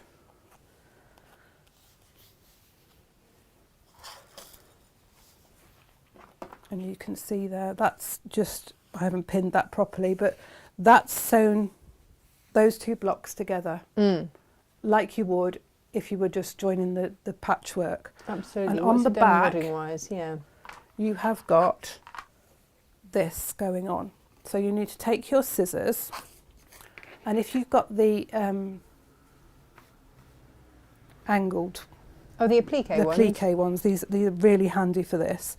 And what you're going to do is you're just going to trim the wadding back so that it's level with the edge of your quilt. Or the block, whichever. And just take your time doing this. So it's lying flat and there's no bulk there. Perfect. No so you're extra bulk, snipping, yeah. you're snipping into it so it's lying level. Just be careful that you don't snip into your backing fabric. Yeah, this is where those applique scissors, the angled ones, are really handy. Yeah, and they they're are. at home, Jane. If I'd have known, I'd have brought them in. I didn't Sorry. think about it. No, it's my fault because I didn't think about what I needed today. So you will do that all the way down, just lining it up so that your wadding essentially just butts up together. You can see here if I snip that.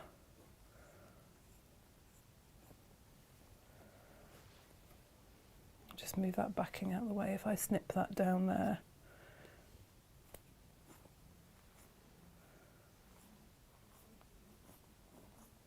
This is a good way of using up odd bits of wadding as well. You know, if you've got those irregular shaped pieces that you don't know really quite what to do with. And what you've got then essentially is this backing fabric that you will turn over on itself and then turn it over so it covers the line of stitching that you've just made. Okay, so you cover your raw edges and then cover again. Yeah, so it's a bit like the binding. So what you can do is you can then take it and hand sew it like you do your binding. If you feel, you know, if you like doing that, but not everybody likes sewing the hand stitching part. So making sure that it's covering that line of stitching, you can pin it. Now this is where your long pins come in really handy. So we've got two different types.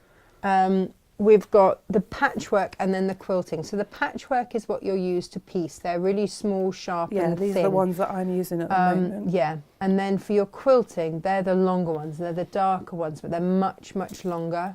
Yeah, and they'd be ideal for this process. Also at home, ready to go in my car for the craft store tomorrow. Yeah. Really helpful, aren't I, today, Jane? I've got all the stuff. So what you will do then, if you don't like hand stitching, you can take it to your machine and you can quilt in the ditch. Okay. So you will very carefully just quilt in the ditch. Obviously you don't want to go over the pins, so you can just pull the pins out from underneath as you go.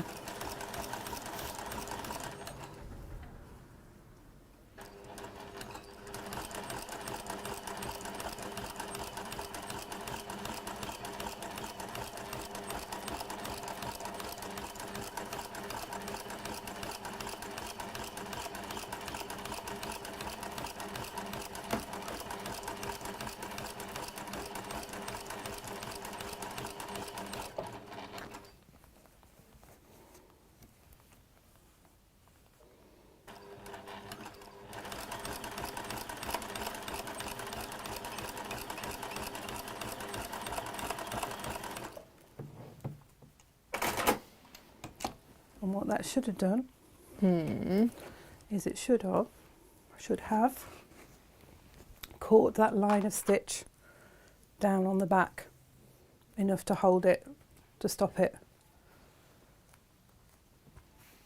So that's formed a seam down there and that's holding that backing down. Perfect. And has quilted the front at the same Hang time. on, sorry. It would help if I had actually switched. Oh, Sorry, okay, Jane. no Can you just problem. show everyone again? So it's done that line of stitch there, which Yeah. has caught that backing down Excellent. and has quilted the front at the same time. So you can do that by joining each block together, and we'll just join the next block just so that we've got the row, and then I can show you about adding the borders. Okay. So what I can do is I could do the half inch on this side Yeah. and trim that one down, or I could trim this one level with the edge and do the half inch on that side. You can decide how you want to do it. You could work your way along.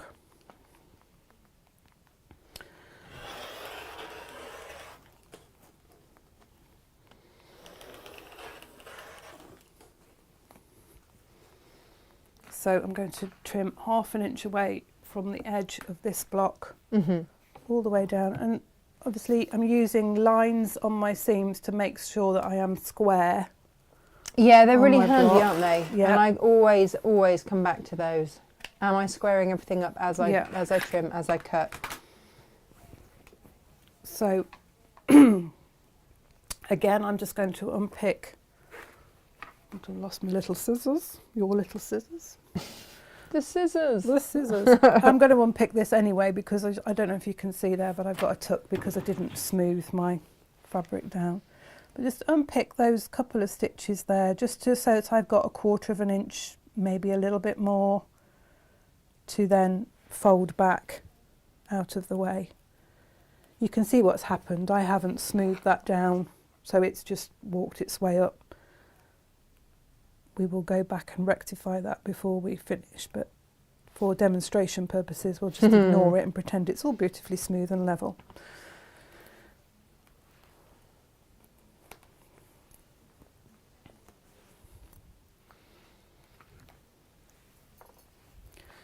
So we're going to just fold the wadding and the backing fabric out of the way. Not on this one, on that one. Get it right Pick a eventually. fabric, any fabric. Any fabric. Just unpick that bit there, just so that I can get that folded back and out of the way. You want to be able to fold it out of the way so that you've got the 1/4 inch seam allowance, really, so that you're not sewing into the wadding and the backing.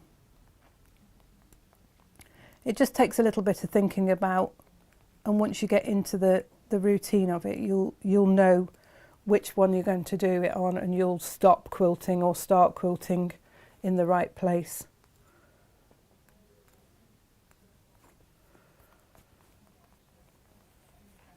So we're basically putting them right sides together, and we're moving the top and the wadding out of the way, and we can use, again, we can pin it so that we can see where we need to line it up.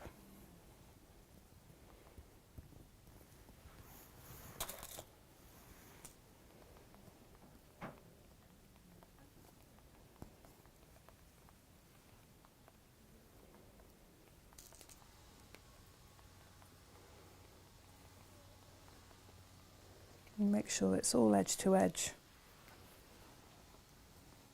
It's quite satisfying though, isn't it? It is, and it just does make it a lot easier to quilt a whole quilt, you know, in small pieces, because you can do a block at a time, and you can really have fun because you've got the space, so you can do a little bit of intricate free motion, or And you can do that per block, can't Yeah. you? That's the other yeah, thing. and so it's not as daunting. You feel more in control of each block as you're doing it.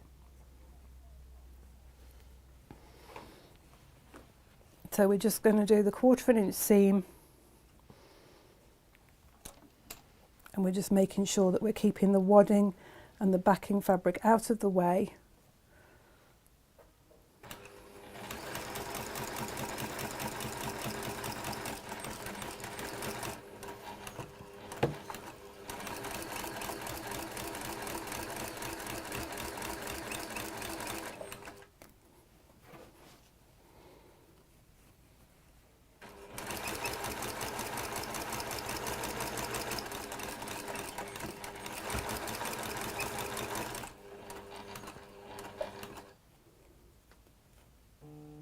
Making sure it's all lined up. Yeah, there's no point rushing this bit, is there? No. And then, as I say, you'll fold that back. You can see there it's all joined together nicely at the front, as if you joined it, as if you were sewing it. And then on the back here, again, we'll just snip the wadding away.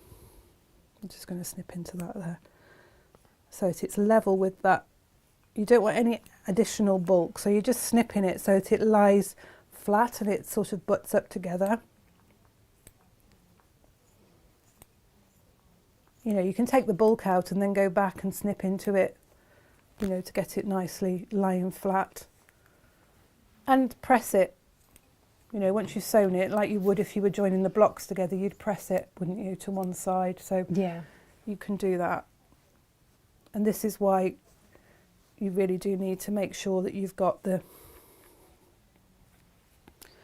And then it's a case, again, of just folding that over and laying the seam over the top, so it tucks down and lies nice and flat. And I would take that, I would either hand sew that or take it to the machine. I'm just going to keep it pinned together for now, just so that we can get on with the next bit. Because adding the borders on is what you'll want to do once you've got your layers together. And once you've joined the 3 rows, you'll join it together like you would your blocks. So you'll have your 3 rows, and then you'll have your middle row. And the thing is, once you've done the method, you don't have to do one block at a time. You could put your three blocks together on your wadding. Nice. Yes. Quilt that bit. I've left enough room here for the borders this is the bottom row, so I've left enough room here for the borders and at the side. So this is a bigger piece, but I can still quilt all of that and then join the rows together in the quilt-as-you-go method. Yes, yes. So you would do the same thing with joining the rows together. You'd trim one exactly to the edge and then one 1/2 inch away, and then just put them together, keeping the backing and the wadding out of the way, and you'd sew down the edge. And what you would end up with, and I mean this is not the quilt as we know, but you would end up with your quilt and you would have all of this for your borders. Yeah. So I see. So you can then sew the borders directly and then you on. can sew the borders directly onto your quilt. Oh, lovely. So if I just find... That's really clever. Yeah, it takes... and you're because you're quilting it as you go, so you don't have to then go back and quilt it. Amazing. So you would join that border onto there just by sewing it on, and then you would press it away, and you'd join the side borders on in the same way. Right. It gets big then, but you're just quilting straight lines, so yeah, it's no extra. And you'd put the migrating geese border on the same way as you would if it was the full top. So you'd leave that bit loose, sew it down and sew it down. And then when I quilted the migrating geese border, I did it in the ditch, but you go down one side, so you come down from the top here, you'll go along there and you'll come down and you just carry on going like this all the way down until you get to the bottom bit, and then you come back up. So you're not going round each triangle. Right. You're just doing, as I say, you try and think about the most you can quilt in one go. Yes. Without... the path of least resistance. Yeah. Right, I want to talk about the binding now. Have we got time? Or do you want to leave binding for another time? How quick can it be? I just wanted to do about the corners and joining it, finishing it. Okay, quickly, go on. Or do you want to leave it? Because we can do binding on the next block of the month. Because we're doing each block separately, aren't we? We'll do binding on that block. Should we let everyone get to this stage so they've quilted? Yeah. Get your I know that I feel a little and- bit like I've been a bit sort of dictated, like dictated to you today. No, There is no. to But this is one of the things, and this is one of the shows that I know everyone's going to watch back when they come to quilt, because it's been heavily informative in a brilliant way.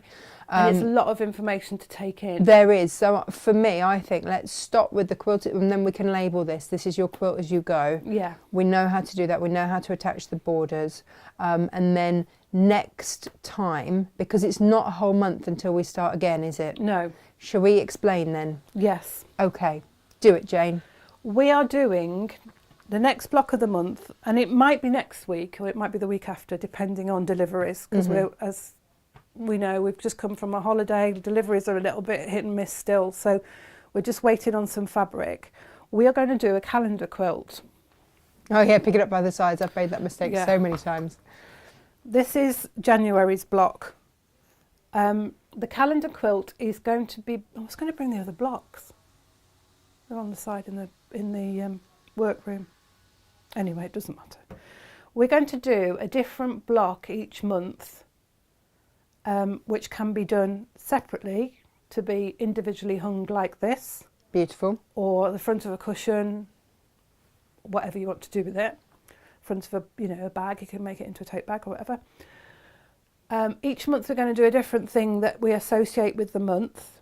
This is a combination of EPP and quilting, and it's appliqued onto the background.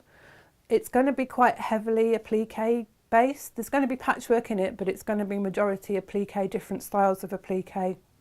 Again, I've worked it on broaden your skill base, so there's going to be different techniques. I'm going to do embroidery, free motion embroidery, hand embroidery, quilting, all those things. It's a 12-inch block, but we're going to make it into a quilt, so we'll sash it and put it together so you could have it as a quilt, as a wall hanging or whatever. Beautiful. So it's a combination process, but again, it's based on learning techniques. So it's all different techniques, but it's more applique based. But you come out with something spectacular at the end of it. That's Yes. the really lovely thing of it. Yeah. So this is January's block. And we, as I say, we may be doing it next week, or it might be the week after. Do you know, the best thing is make sure you subscribe to the newsletter, because Yes. SJ will let you know We will keep you when updated. that is coming up. It's just when we can fit it into the schedule, because it's Yes. quite jam-packed at the moment. Yeah. So there's a bit of free motion quilting on there that I'll talk about, and you could do that by hand or by machine. This is done on machine. And I'll talk about the binding, because we bind the edge for the wall hanging, so I can talk about the binding Okay, in that show. perfect. So yeah, but we have got the worksheet for the binding, so if you wanted to just To skip ahead, then you can. just get the worksheet, It's because that's a all- very step-by-step process. It's all on the website. It's all Yes. there for you. You might have had it from last time. I've demonstrated it Yeah. before, so it's not like, you know, we've But it's never just done it. nice to have a little top up, isn't it? Yeah. Jane, thank you so much. These quilts are just so beautiful, and I feel like I'm learning all the time. Yes, It's there's always just- something, isn't there? And I mean, we're all learning. We all learn from each other. There's all, you know, we all do things slightly differently. There's no right or wrong way. So, you know. So consider these serving suggestions. Yes, you do. Yes. You'll have all done things that maybe I haven't done, or you've done it a different way, and you think, oh, Jane, you should be doing this. But that's fine. And, you know, we like to learn and we like to be advised. So that's good. And I hope you don't think I've been a bit sort of like, Jane, we think you've been bossy fabulous. today. No. Sometimes we need it. you must do it like this. Yeah. And so the other thing then, just to say is, of course, don't forget you've got £5 off 50 when you spend today, and so that's the time to make the most of your backing fabric and your binding. That's why we've Yes. your backing and your wadding. Sorry, Yes. that's to help you along the way. Yeah, because with the that. backing and the wadding is quite a big bulk of your quilt cost, really, isn't it? Yeah, At the end yeah. of the day. So if you can get a discount, all the better. All the better for sewing with. Yes. Jane, thank you so much. We will see you It's a pleasure. next week. What is next week? Well, it could Possibly be this, It or- could be this, or we might be looking at layer cake quilts. Nice. Yeah. All right, perfect. There you go. Karen says, not bossy at all, Jane. Super informative. Thank you, And yeah, a Karen. lot of love for you here. Lots and lots and lots of love, because you're fabulous. Thank you so very, very much. Right, everybody. I'm at the craft store tomorrow. Do check out the website though, because we have got lots of offers and things coming up as we start to edge goodies. into our birthday week next week. 2 years next week. Wow.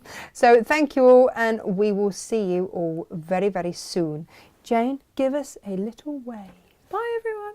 Bye-bye, bye-bye.